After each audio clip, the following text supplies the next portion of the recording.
Hi, boys and girls. It's Mrs. McGowan. Today's story is Franklin in the Dark.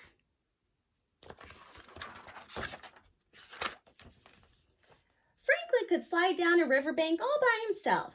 He could count forwards and backwards. He could even zip zippers and button buttons.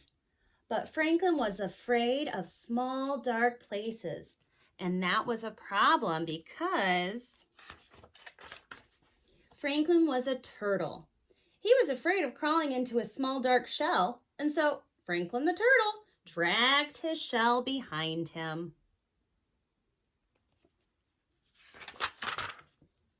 Every night, Franklin's mother would take a flashlight and shine it into his shell.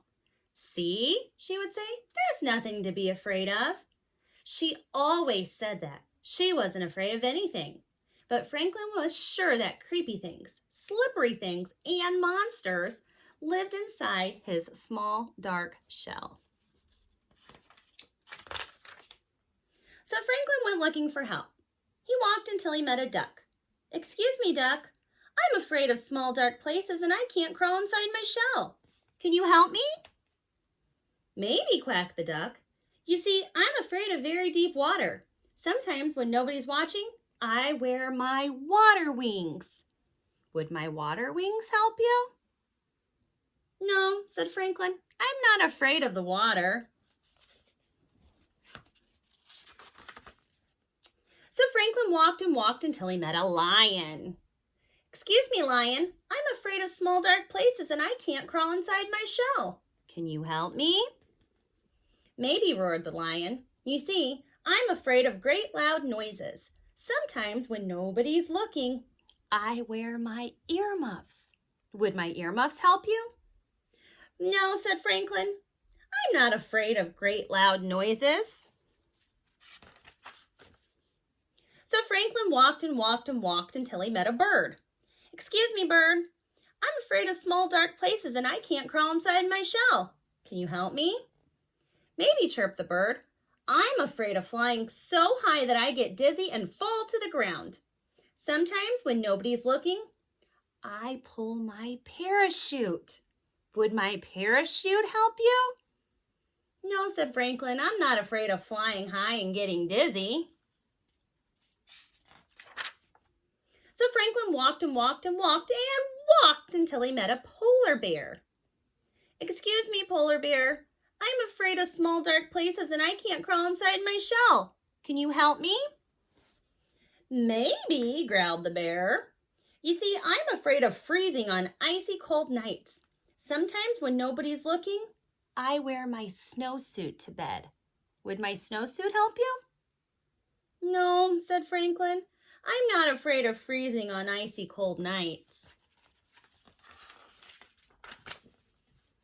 Franklin was tired and hungry. He walked and walked and walked until he met his mother. "Oh, Franklin, I was so afraid you were lost." "You were afraid?" "I didn't know mothers were even afraid. Ever," said Franklin.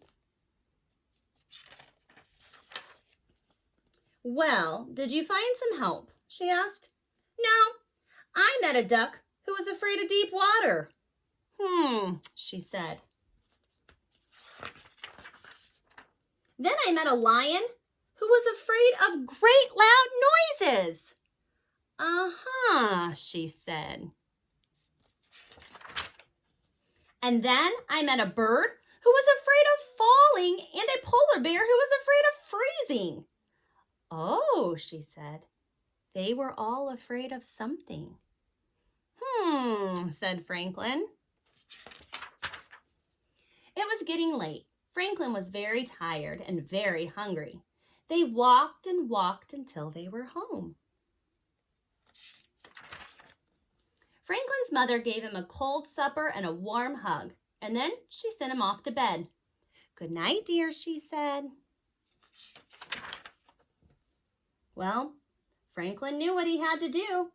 He crawled right inside his small dark shell. He was sure he saw creepy things, slippery things, and a monster, but he said a brave good night.